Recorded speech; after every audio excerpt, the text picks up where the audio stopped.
Hello everyone, this is Monday with the Mayor and we're here in Ferdinand today and I'm sitting with Chris James, Ferdinand Town Manager. Hey Chris. Hello Joy. How are you today? Doing well for a Monday. Are you enjoying the warm weather? Yes, it's finally the worm has turned, so to speak. We went from the rain and the snow and the cold, it seemed like up until about 2 weeks ago, and now Mother Nature's decided to warm things up. I know the farmers and gardeners are very happy because they can actually get out and do something, and it's also, with the weather change, it's allowing us to take care of a lot of projects that we've been waiting to do, waiting for the weather to either warm up enough for concrete or asphalt to be put down or dry out enough to do excavating to be able to put down concrete or something for curb and gutter and things of that nature. So we're happy with that. And here I was going to say the street department's probably thrilled they're not having to worry about ice. Never mind, they're busy. It's one type of busy to another type of busy, so it's all good. Speaking of being warm enough for concrete, you guys have a huge community crossings project coming up this summer in June. Yes. West 23rd. Give us a little update on where that stands, let people know.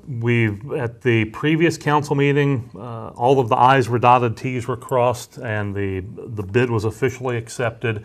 And beginning June 18th, which is a Monday, we're going to begin work on basically a complete reconstruction of West 23rd Street from 162 to the bypass road is the best way to describe it. That street was put in 30-something years ago, and it was concrete. And it worked very well. I mean, it was, I think, a trial type of situation because West 3rd Street was also put in at that time, or at least upgraded, and they did that as an asphalt street. West 23rd, it worked very well, but it's had its lifespan, and it's a lot easier to patch and rework on asphalt street than it is concrete street. And its time has come. As soon as the community crossings program came about, we took care of one project, and that was next on our street superintendent's to-do list, thinking this is an ideal project for this program. And the state agreed with us. They signed off on it. We've received over $440,000 in state monies toward the project, plus our own town expense with that. June 18th, the work will begin, and it is set to be done on or before September 14th, which is a key day for me because that's the day before Folk Festival. Yes. Even though it's not right by 18th Street Park, we want to have as few traffic limitations as possible in town. It's going to be a tremendous project. They're going to go through, I believe, within the next week or so, they're having their pre-construction meeting to figure out who does what when, how to position things. Our fire station on West 23rd, the Longy Fire Station, that will be impacted because the fire station feeds right onto 23rd. So Chief Hopanyans and or some of his representatives will be at this meeting to figure out the best way of where they will be able to store their equipment in case of a fire run that involves some of that area. So they've been working, I think, behind the scenes to get those things squared away. So that'll all be detailed at the pre-construction meeting. Then we'll get going on the 18th. They will take out the concrete street and haul the chunks out to our co-op site, which is just off the bypass beyond 23rd Street. One of the subcontractors, if everything is the way it was bid originally, they're going to actually demolish the concrete and turn it into gravel. And then that will then be reapplied as the base for the actual asphalt street. So we're kind of a green process, very heavy into the recycling phase of it. Sure. We're not going in and buying gravel to put down. We're going to use what we have. And if there is anything left over gravel-wise, we're just going to keep it at the site. And then if another project needs it, whether it's for the street department, water, the sewer plant, whoever needs some gravel to put down, then we will go in and be able to access that and save us some additional dollars. all by recycling the existing street. So that'll be the base coat, and then we'll put down the actual asphalt, and by mid-September we'll be nice, smooth, happy driving on West 23rd. Which is great. So no waste. So speaking of no waste and improving things in this way, your phosphorus plan has been going since November, and that's been wonderful for the city? It's worked out very well. Excuse me, town, sorry. That's okay. Yes. We'll take whatever we can get. Yeah, the drying bed facility, the biosolid, I think is the official term for it, but we signed off and had substantial completion November 1st. That was a state mandated deadline day. We had to. And we've hauled, I think we're in our third hauling cycle, just completed that about a week and a half ago.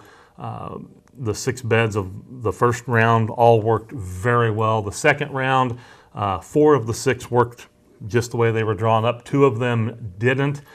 We had our contractor come back in, Graves Plumbing, and they had to relay some line feeding out from the building. We had some obstructions in the piping that slowed down or completely bottled up the flow of the leachate, the drainage off of it.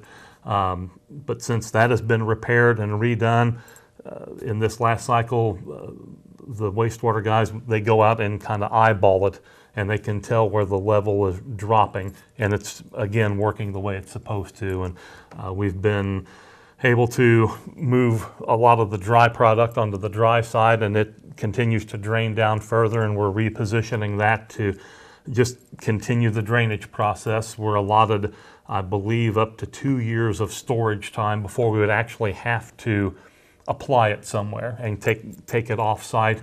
And we're working with an area farmer to coordinate location, costs, and some other things to deliver the product to that farm so that they can apply it.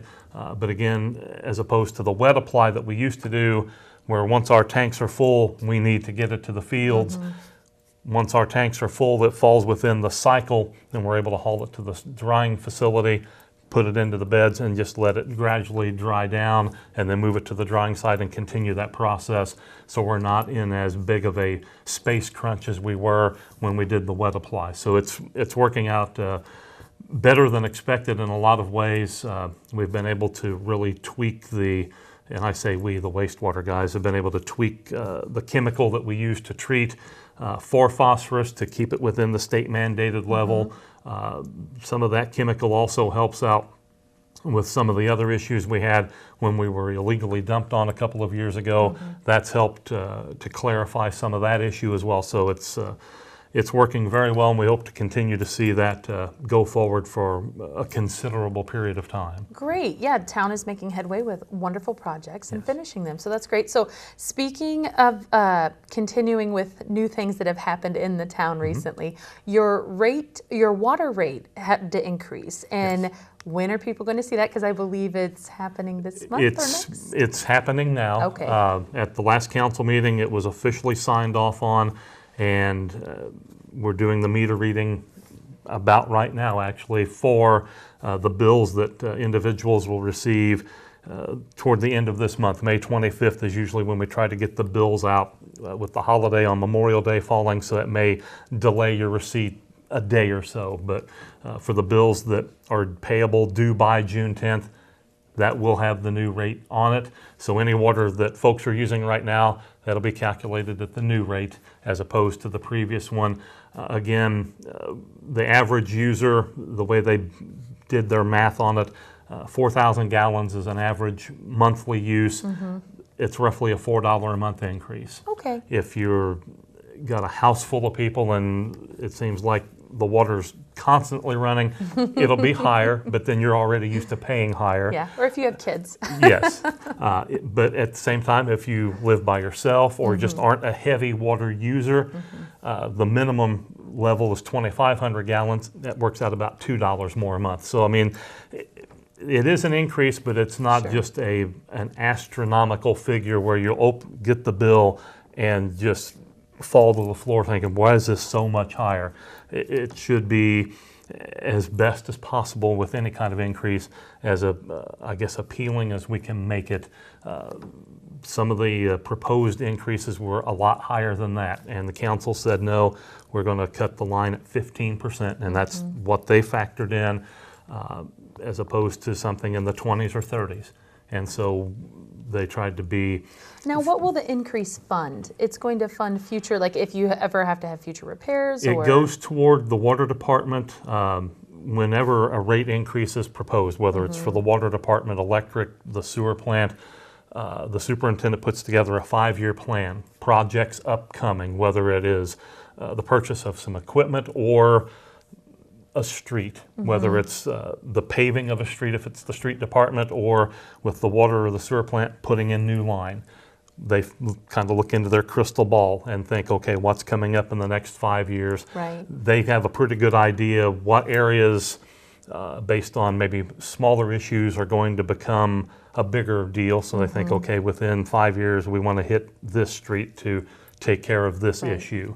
And then they just do a best case guesstimate of the cost, in a sense using today's cost and then extrapolating it out for up to 5 years. And then that helps them do the formula to determine how much of an increase is needed so it can raise the dollars necessary. Right.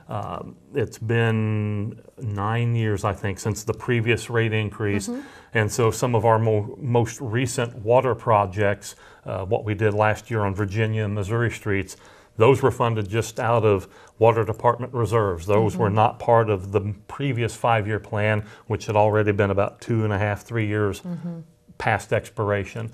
So it's, as much as anything, to replenish reserves and then also have an eye toward the future, the next piece of equipment that needs to be purchased, or the upcoming projects for, again, in this case, the water department.